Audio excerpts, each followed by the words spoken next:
안녕하세요. 전국의 구독자 여러분.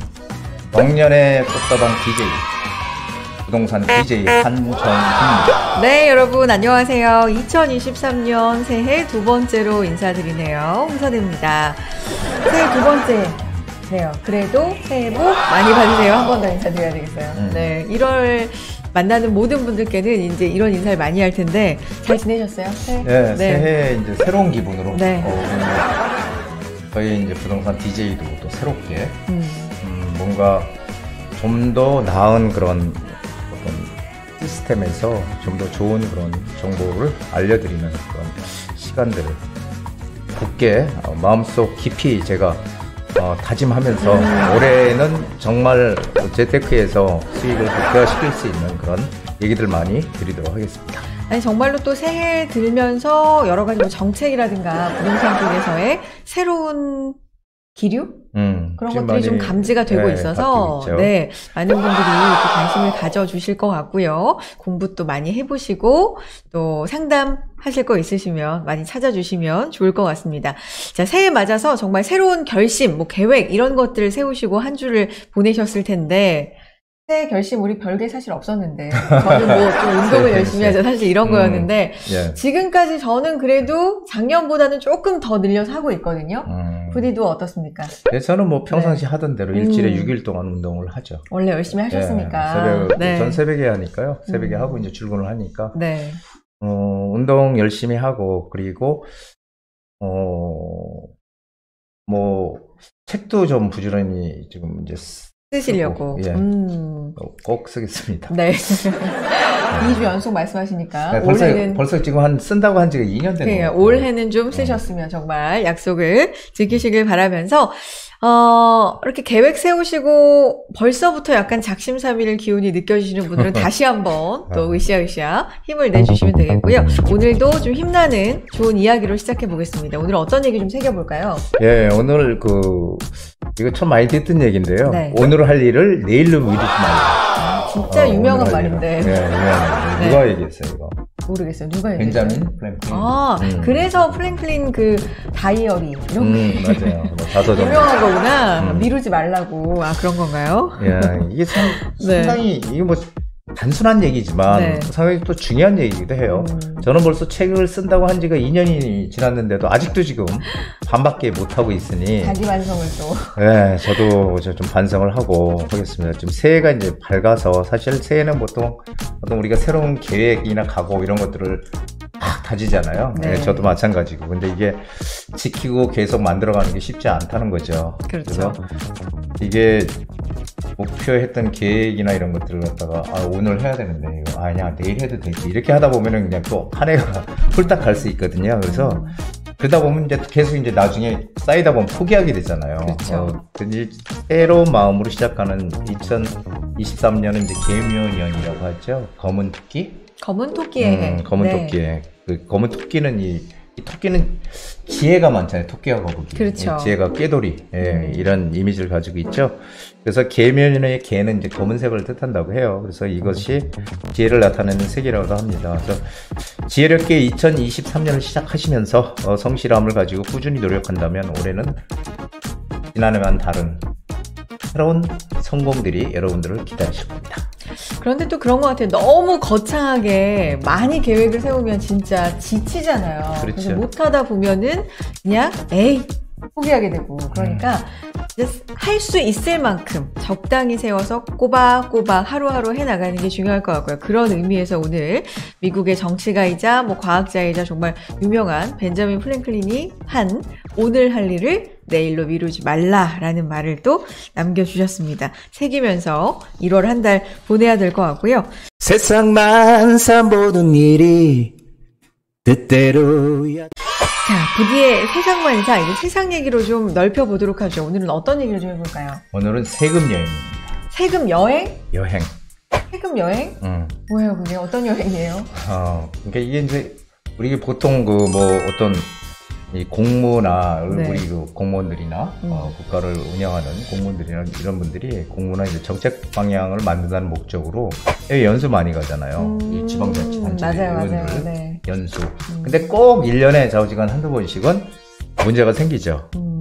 근데 이 취지는 상당히 좋은 거잖아요. 이게 네. 뭐 선진국들의 지방 경제 살리기 이런 것들을 가서 본받아서 이를 도입하고 한다는 건 상당히 취지는 좋은데 문제는 이제 이걸 핑계로 해서 이제 여행을 간다는. 사실 가끔 언론에 뭐 네. 외유성, 그러니까 핑계로 여행을 간다, 세금으로 이런 좀 비판 그런 것들이 나오잖아요. 네, 이번에도 뭐 다녀온 뒤에 그것을 네. 인터넷을 뭐 복사해서 그대로 복사해서 했다 뭐 이런 얘기도 나오는데. 네.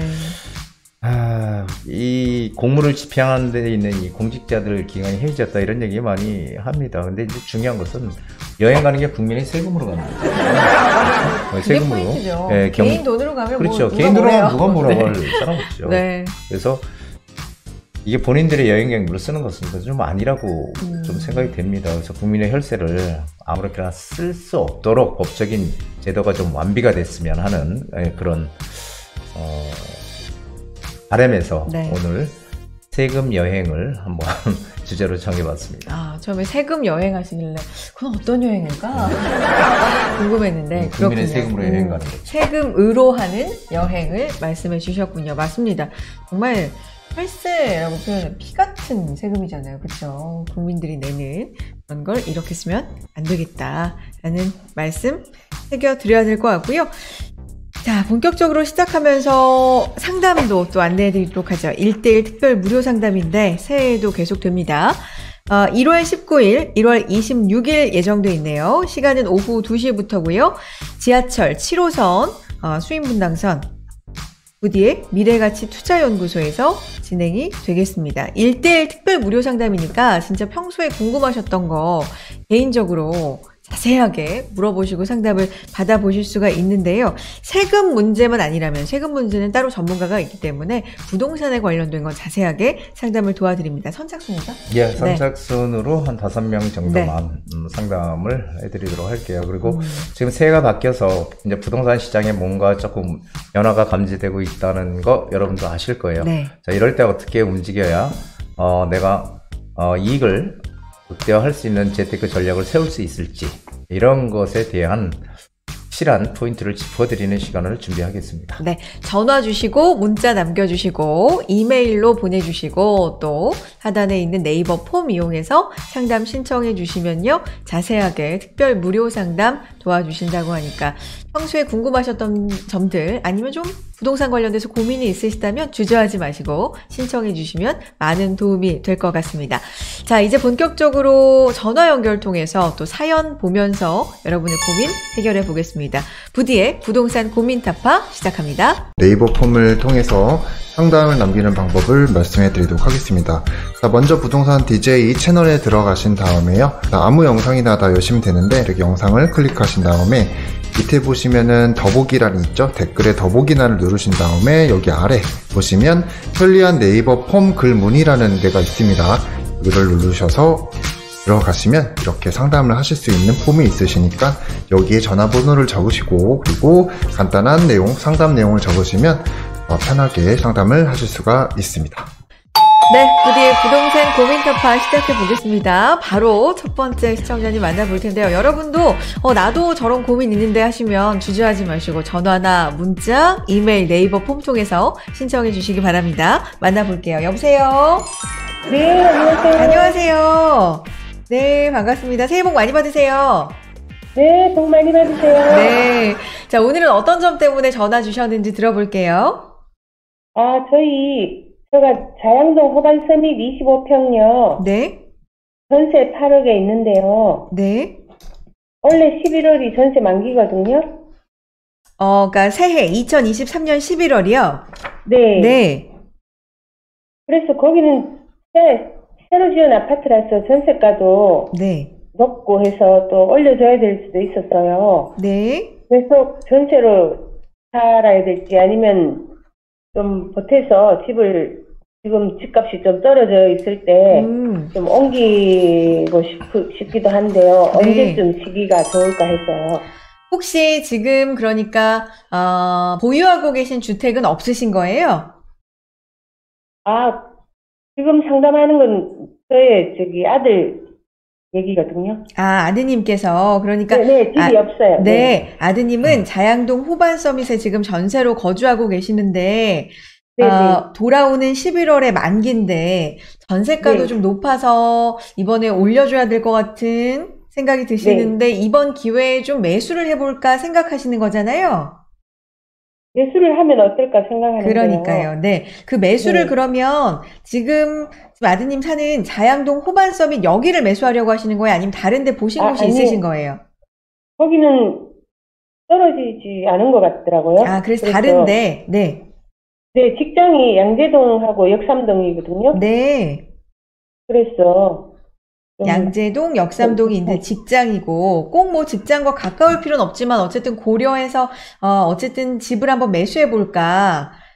네네. 집값도 좀 아들은 양재동 쪽이고요. 네.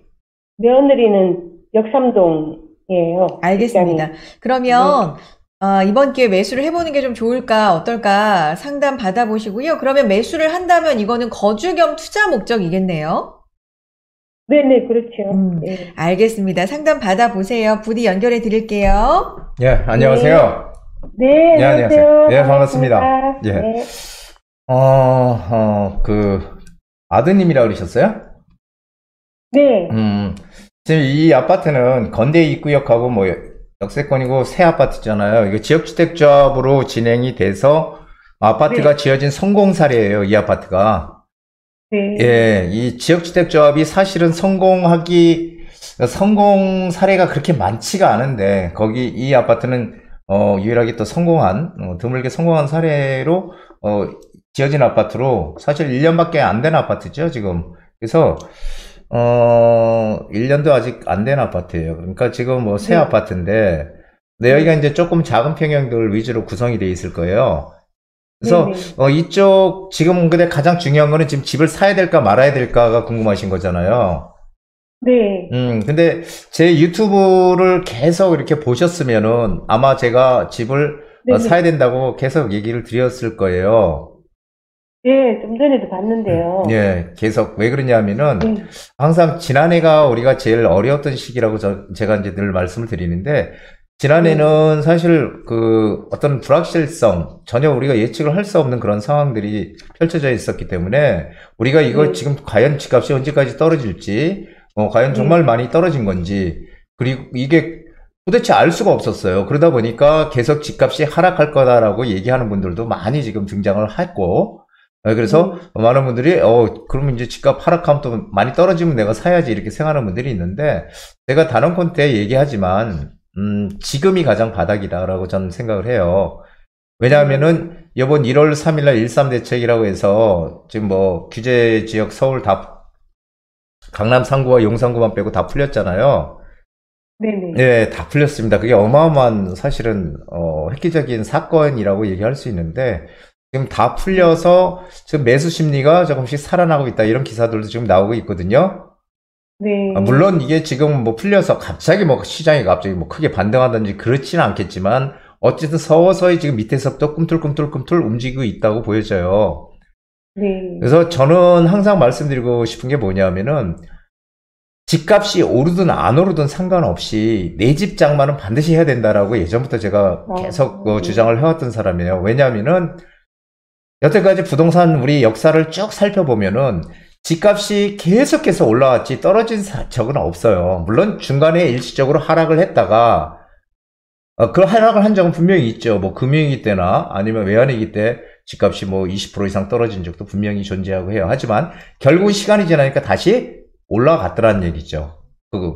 떨어진 가격을 넘어서서 오히려 그거보다 훨씬 더 많이 올랐다는 얘기죠. 그래서 부동산은 떨어진다는 거는 우리가 예상을 하면 안 되고요. 일시적으로 하락할 수 있는 가능성은 항상 존재하지만 결국은 우상향으로 올라간다는 거죠. 그래서 저는 지금이 가장 바닥이고요.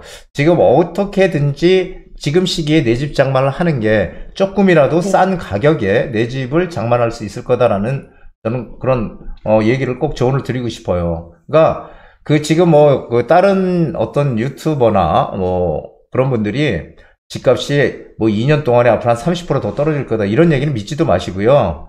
네.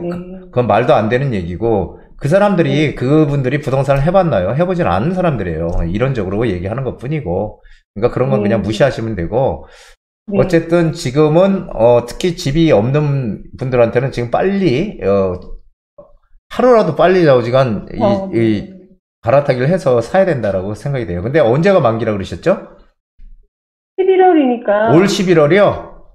원래 11월인데요. 아, 그럼 아직도 멀었네. 그래서 어느 지역으로 갈지도 모르겠고요. 11월이면은 지금보다는 훨씬 가격이 올라있으면 올라있지 떨어지진 않을 거예요. 분명히 제가 말씀드리지만. 그래서 부동산 그 전에 예. 나가면은 또 예.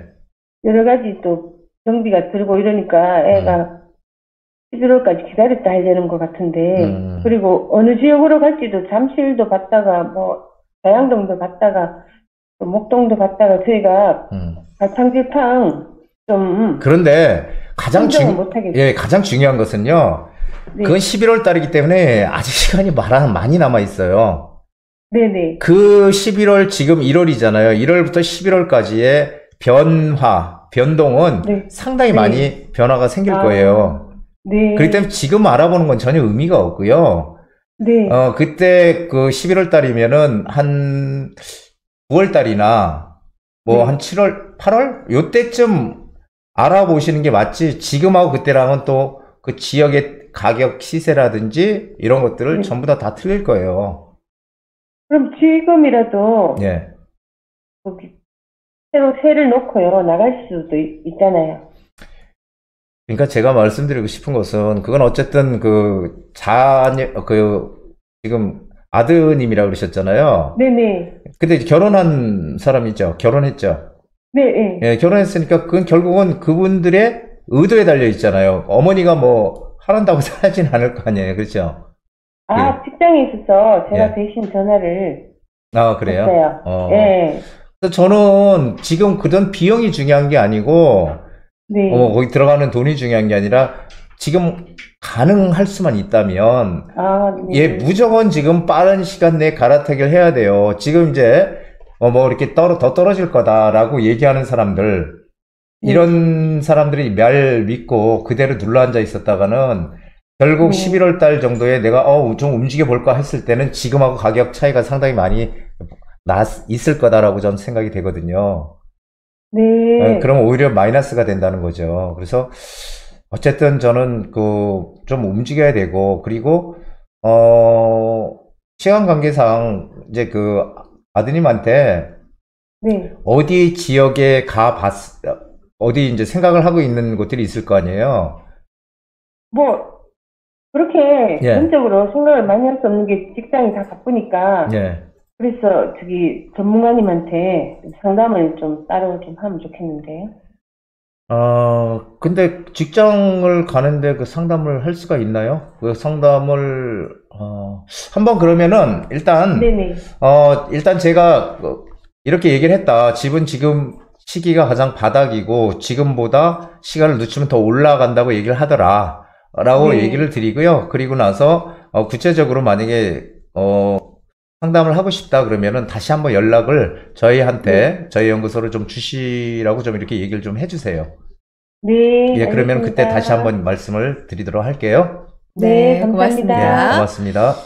자, 네, 고맙습니다. 일단은 시기적으로는 지금이 맞다. 예. 네. 그리고 만약에 11월에 움직이실 거면 그 즈음에서 뭐 한 몇 개월 전에 알아보는 게 맞지 지금은 조금 이르다라는 말씀이신데 지금하고는 이제 상황이 완전히 다 바뀔 거예요. 다 틀릴 텐데 뭐. 달라질 가능성이 있으니까 앞으로도 거의 뭐 한 10개월이 남은 상황이니까요. 그런데 미리미리 알아보고자 하시는 그 마음이야 뭐 당연히 이해를 합니다. 근데 어쨌든 지금 지역적으로도 상당히 지금 광범위한 상황이기 때문에 이 정도로 상담을 도와드렸고 직접 또 오셔서 1대1로 상담을 해보시거나 그러면 지역적인 상담도 자세하게 해주실 수 있을 것 같습니다. 확실히 신년 들어서 좀 부동산 분위기가 약간 바뀌고 있어요. 예, 지금 뭐 문의도 부동산에 조금 과거에 지난번에 비해서는 좀 많이 지금 문의들도 오고 한다고 해요. 지금이 바닥이 아닌가 또 이렇게 생각하는 분들이 있는 거죠. 자, 다음 분도 사연 보내주셨는데 한번 읽어보면서 얘기 나눠보겠습니다. 안녕하세요. 인천에 살고 있는 40대 후반 여성입니다. 총 자산이 약 10억 정도 되는데요.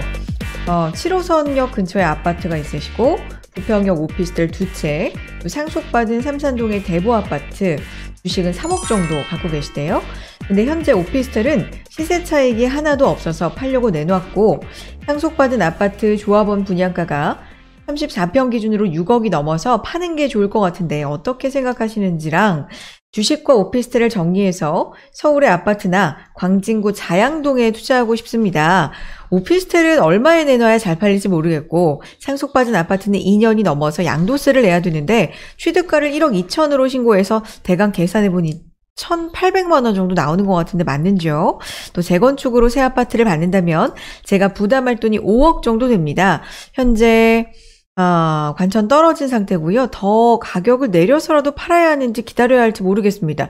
오피스텔 매도에 투자하면 취득세는 몇 프로 내는지요? 상속받은 아파트도 주택수 포함이죠?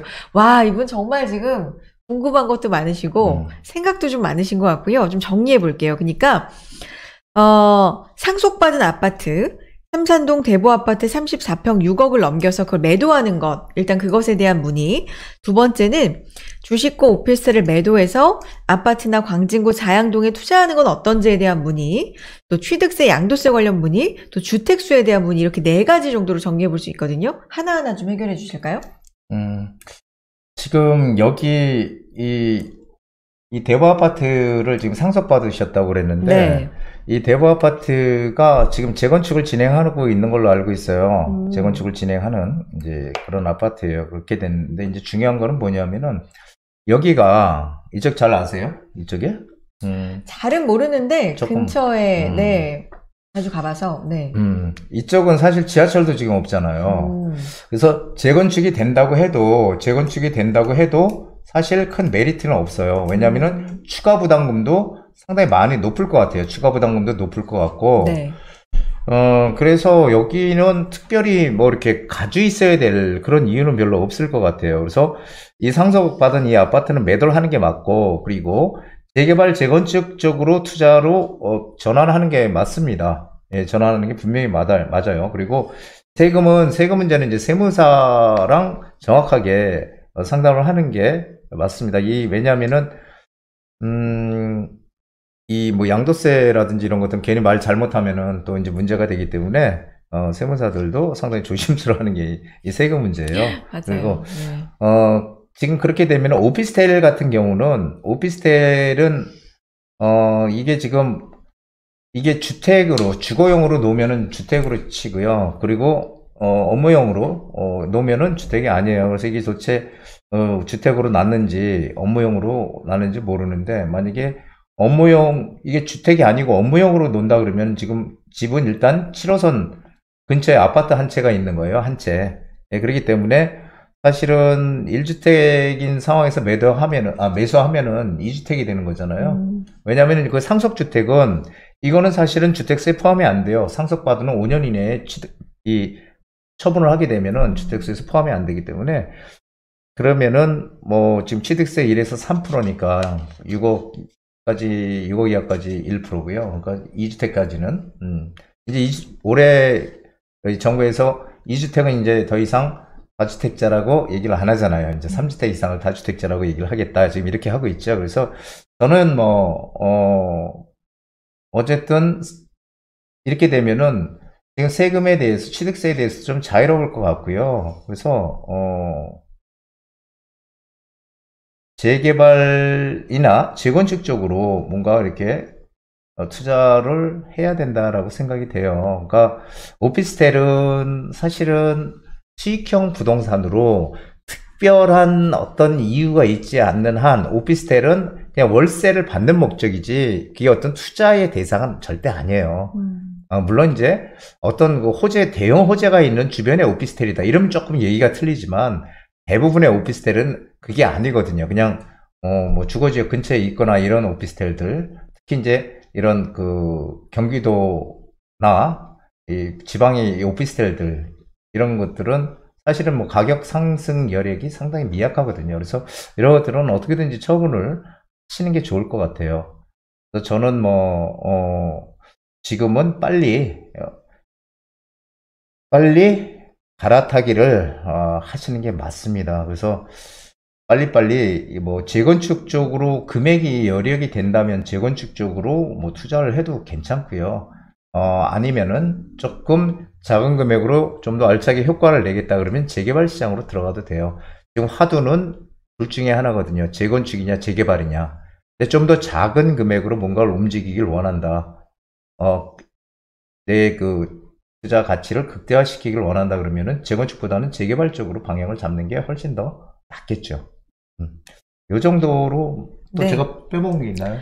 다 말씀을 해주신 것 같고요. 세금 문제가 조금 복잡했는데 이거는 말씀해 주신 것처럼 전문가가 또 따로 있으니까 세무사와 상담을 해보시는 게 좋을 것 같고, 광진구 자양동 투자 뭐 이런 부분은 만약에 1:1 상담을 또 신청해 주시면 더 자세하게 상담이 가능할 것 같습니다.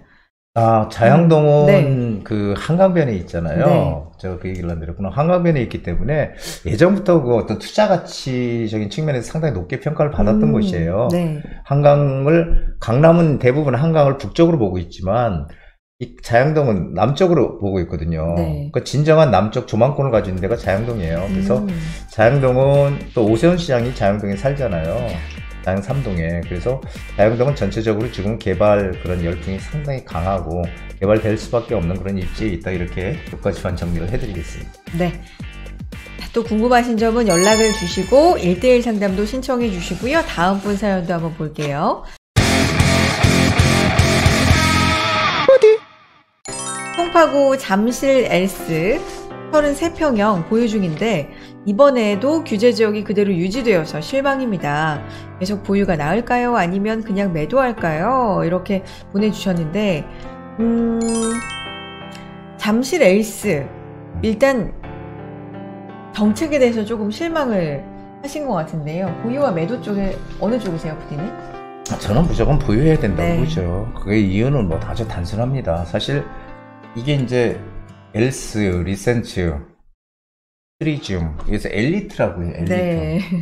누가 또 이렇게 붙였는지 엘스, 리센츠, 트리듐 3대 대장이라고 얘기를 하죠. 물론 이제 잠실 주공이 또 이제 나중에 등장을 하겠지만은 지금 잠실 종합운동장 개발하잖아요. 여기도 지금 대규모 개발 계획이 있고 지하철은 뭐 2호선도 있고 9호선도 있고 뭐 상당히 입지도 좋습니다. 근데 지금 이제 가장 큰 문제는 지금 잠실 이 세내역의 초역세권에 붙어 있는 지금 아파트인데 세대수도 뭐 5,000세대가 넘으니까 엄청나게 큰 세대를 가지고 있어요. 근데 이게 이제 5년 전에 여기 이제 30평대가 지금 16억에 거래가 됐거든요. 16억. 이게 최고가가 2021년 9월 달에 25억 8천이었대요. 25억 8천. 25억 8천이었는데 지금 실거래가 최근에 21억까지. 21억.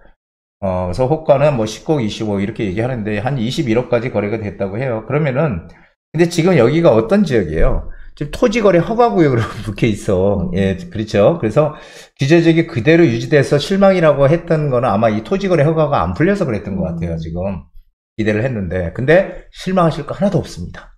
왜 그러냐면은 토지거래 허가 구역은요, 1년 단위로 지정을 해요. 1년 단위로.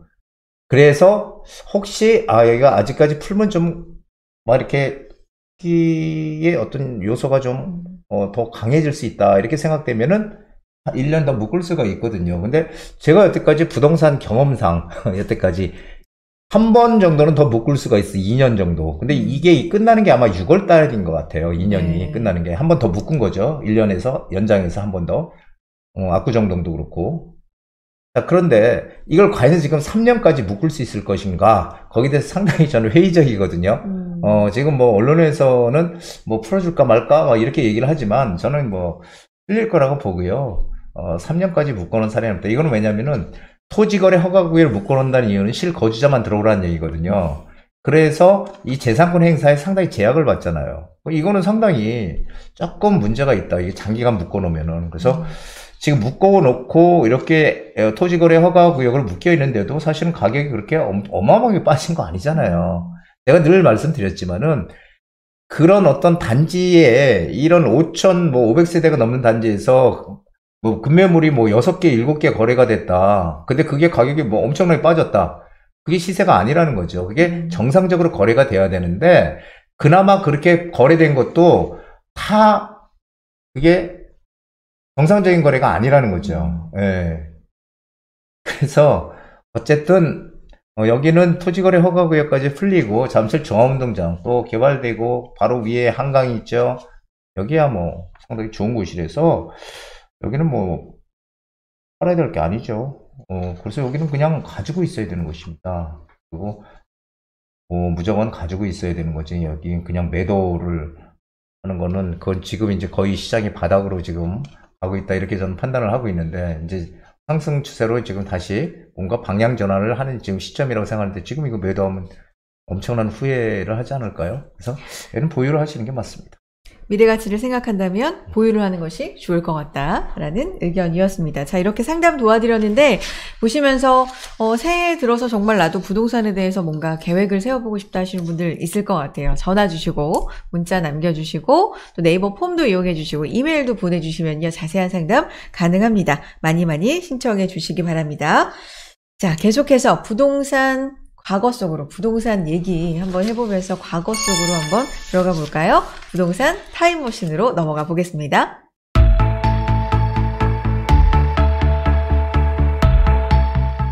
네, 과거에 어떤 일이 있었는지 타임머신 타고 가서 이야기를 좀 나눠보고 부동산하고도 좀 관련돼서 시사점이 뭔지도 한번 알아보는 시간입니다. 부동산 타임머신인데요. 오늘은 어떤 얘기? 네, 우리나라 가족계획이라는 게 재미있는 가족계획. 가족계획. 네. 요즘에는 저출산이 진짜 심각하잖아요. 그렇죠. 저출산이 아니라 요즘은 저출생이라고 이제 바꿔서. 저출생?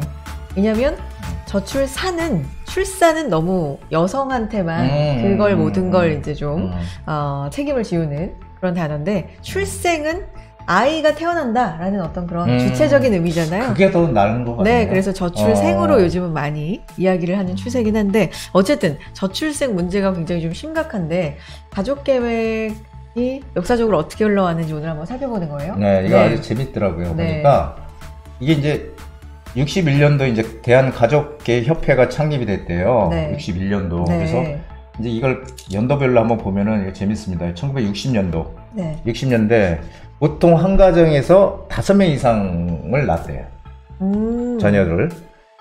야, 근데 제가 예전에 나왔던 것들을 보면은 뭐 7명도 있고 8명도 있었어요. 그러니까 이게 평균 5명인 것 같아. 어른들의 그 형제는 대체로 이렇게 많죠. 5명, 6명 뭐 이렇게 되죠. 그래서 보통 5명 이상 출산을 하니까 산하 제한을 통해서 가족계획을 수립했다는 거죠. 한마디로 가족계획 상담소 뭐 설치를 했대요, 전국에. 그래가지고 가족계획 요원까지 배치하고 이 표어가 재밌어요. 이게 덮어놓고 낳다 보면 거짓골을 못 면한다. 이거는 저는 뭐 60년대 모르더라도 이건 너무 유명한 표어예요. 덮어놓고 낳다 보면 거짓골을 못 면한다. 이건 진짜 유명한 표어예요. 알고 있었어요. 이건 뭐예요? 3335 운동? 모르겠는데요. 적게 낳아 잘 기르면 부모 좋고 자식 좋다. 많이 낳아 고생 말고 적게 낳아 잘 키우자. 알맞게 낳아서 훌륭하게 기르자. 3335 운동? 그럼 제가 지금 한번 찾아보겠습니다. 3335 운동. 오. 3명 낳는 것도 아니고. 그러게요. 3명. 3335 운동이에요. 어쨌든 60년대는 좀? 예, 이제 한마디로 많이 낳지 마라. 너무 많다, 지금. 지금 생각하면은 참 이때가 참 해피했던, 행복했던 것 같아요. 예, 그때는 너무 많아서 고민을 했던 이런 시절이 있었다는 거죠. 지금으로 따지면 뭐 그렇지만 이때는 또 되게 사회 문제니까 이렇게까지 그렇죠. 했겠죠. 이게 사회 문제가 컸죠. 네. 옛날에 참 많았던 것 같아요. 예. 3335 운동이 뭐냐면요. 자녀는 3명만 낳고 3년 터울로 낳아서 35세는 이제 낳지 말자. 35세가 되면. 3명만 낳고 3년 터울로 3명을 낳자. 그러니까 인생을 살면서 3년 터울로 3명만 낳고 35세까지만 낳자. 넘어가면 낳지 말자. 그런 거예요. 이런 게 있었네요. 지금 찾아봤습니다. 그러니까 35세 이전까지만 출산을 완료하자. 뭐 이런 운동이었나 봐요. 근데 이게 재밌는 게 이 70년대로 가면은 이게 또 바뀌어요. 3명에서 이제 2명으로 바뀌어요. 2명. 3명 낳자에서 2명으로. 그래서 이것도 재밌어. 74년을 임신을 안 하는 해로 지정. 1975년 남성이 더 피임하는 해로 지정. 이거 되게 웃기네요. 뭐 이게 한다고 되겠습니까? 근데 어쨌든 이런 운동을 하면 확실히 뭔가 효과가 있을 수 있겠죠. 사회적 운동을 하면. 이거 저 기억나요. 옛날에 정관 수술을 받으면 예비군 훈련 면제해줬어.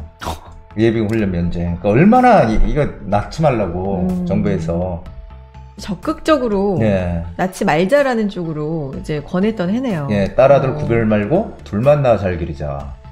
내 힘으로 피임하여 자랑스러운 부모 되자. 하루 앞선 가족계획, 10년 앞선 생활안정. 하여간 이 70년대는 참 그랬네요. 이거 2명으로 이제 3명에서 2명으로 바뀌었어요. 그러니까 지금 생각하면 참 이런 때가 있었구나라는 생각이 듭니다. 자, 80년도. 네. 80년도는 한 명만 출산하자는 거예요. 그래서 산하 제한 정책, 애를 낳지 말자 이런 정책이 효력을 발휘해서 이제 출산율이 줄어들어서 이제 이렇게 나와요. 잘 키운 딸 하나, 10아들 안 부럽다. 이건 뭐 엄청 많이 들어갔죠. 네. 이건 또 뭐예요? 한부모의 한 아이, 이웃 간의 온의.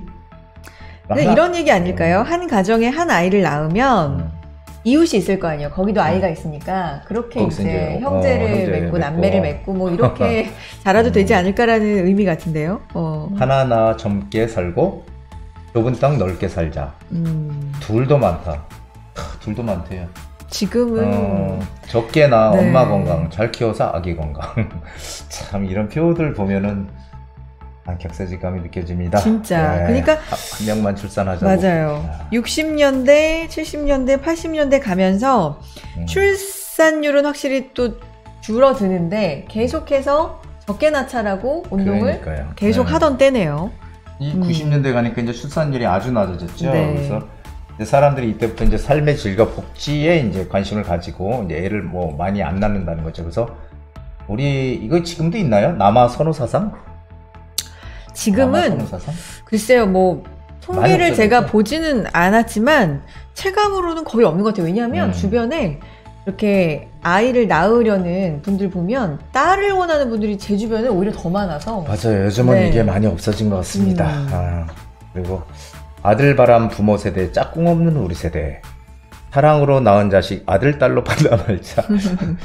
이게 이제 아들 선호 사상이 이때는 그랬나 봐요. 이때까지만 해도 이때 이 시대에 그런 드라마도 있지 않았어요? 아들과 딸 엄청나게 인기가 있었던 김희애 씨 나오고 최수종 씨 나오는 드라마 드라마를 안 보고 그 제목만 봤던 거. 김희애 씨가 딸로서 엄청나게 핍박을 받은 그런 드라마가 있었던 것 같아요. 그러니까 남아 선호 사상이 진짜 좀 있었던 시대인 것 같습니다. 그렇죠. 사랑 모아 하나 낳고 정성 모아 잘 키우자. 이때까지만 해도 우리가 엄청나게 지금 이런 상황이 벌어질 줄은 생각을 못 했던 거죠. 그랬나 봐요, 진짜. 근데 2000년대 들어서서는 이제 진짜로 완전히 바뀌는 거죠. 2000년대 들어와서 완전히 지금 바뀝니다. 지금 뭘로 바뀌어요? 2000년대 들어와서 저출산 문제가 이제 상당히 사회 문제가 돼서 이제 출산을 늘리는 장려운동으로 방향 바꿨습니다. 제가 알기로는 지금 평균 한 명을 안 낳을 거예요, 우리나라가. 지금 그렇다 그래요. 네, 이게 좀 상당히 지금 심각한 건 심각한 거예요. 우리가 OECD 국가 중에 최하위라고 이렇게 나오더라고요. 0.8 막 이렇게 아마 된다고 기억을 하는데 어쨌든 심각하죠. 네, 심각합니다. 그래서 워킹맘에 대한 지원, 육아휴직, 영아수당, 아동수당, 배우자 출산휴가 이렇게 지금 뭐 지자체 각종 지자체에서도 뭐 초대 나면 얼마 주고 뭐 이런 거 요즘 많이 있잖아요. 아빠 혼자는 싫어요. 엄마 저도 동생을 갖고 싶어요. 완전히 그 앞선 표어들하고는 온도가 너무 다르죠. 온도가 완전 틀려요. 그러니까 이건 나라는 거잖아요, 그죠? 하나의 촛불보다는 여러 개의 촛불이 더 밝습니다. 그렇죠. 이제 생일 때 케이크에 촛불 이제 켜놓으니까. 결혼과 자녀 출산, 인류에게 주어진 최고의 선물. 중국도 지금 뭐 그렇게 많이 낳고 했잖아요. 근데 그것도 지금 점점 줄어들고 있다고 해요. 근데 이거는 뭐 시대적인 게 큰 것 같아요. 전 세계적으로. 그렇죠. 잘 살게 되고 개인의 어떤 행복, 복지 이런 쪽에 조금 더 관심들이 이제 모아지면서 아이를 최소한으로 낳고 내 인생을 조금 더 신경 쓰고 뭐 그런 건 사실 사회 흐름이지 않을까 싶은데 맞아요. 이 정도까지면 심각하니까. 예, 2000년대 들어와서 이게 참 인구 감소, 노령화 이게 이제 이런 문제가 자꾸 이제 대두가 되고요. 이제 인구가 감소하면서 이제 그 지방 같은 경우에 이제 인구가 줄어서 뭐 지방이 소멸한다 뭐 이런 책도 그렇죠. 있고 그렇잖아요. 맞아요. 그래서 지방의 주택 시장도 역시 이 부동산도 마찬가지인 것 같아요. 이제 위축이 점점 더 돼갈 것 같고 반대로 일자리가 크게 많은 이 수도권은 오히려 집중률, 인구 집중률이 더 높아질 것 같고요. 그래서 이게 양극화가 커지는 거예요. 그러니까 뭐 예전에 우리 부동산 폭락한다고 떠드는 분들이 항상 했던 얘기가 그런 거잖아요.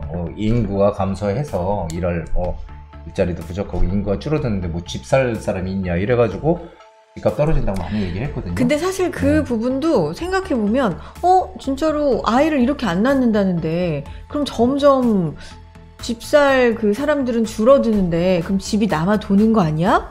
그럼 떨어지는 거 아니야? 이런 논리거든요. 그렇죠. 어떻게 보시는 거예요? 근데 이제 항상 예전부터 얘기했던 게 그런 거죠.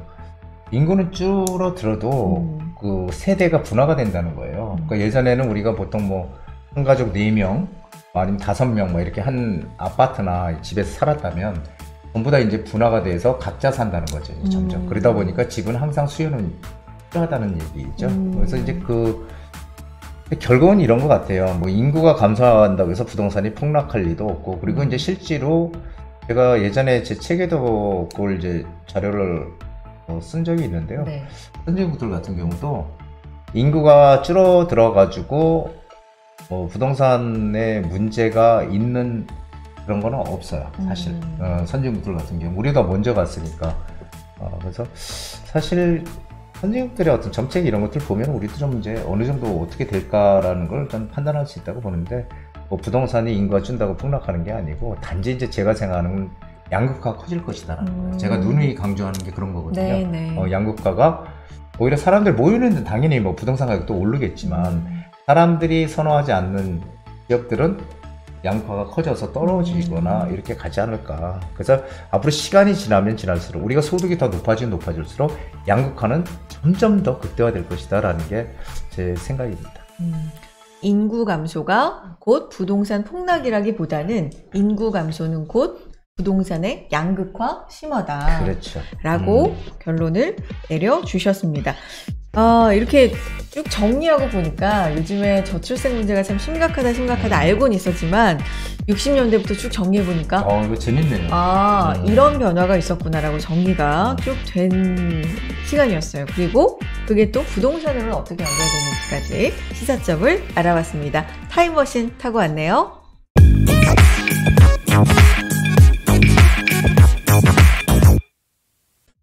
자, 이제 마칠 시간인데요. 지금 미세먼지 상당히 많죠? 앞이 안 보일 정도입니다. 진짜. 미세먼지가 이게 어디서 넘어오는 중국에서 넘어오는 중국이 많겠죠, 아무래도. 네. 미세먼지가 상당히 좀 문제라고 합니다. 여러분들 건강 유의하시고 다음 주에 또 뵙도록 하겠습니다. 네, 건강 조심하시고 저희는 다음 주에도 돈 되는 알짜 정보, 부자 정보 함께 이야기 나누면서 진행해 보도록 할게요. 여러분 모두 행복한 부자 되세요.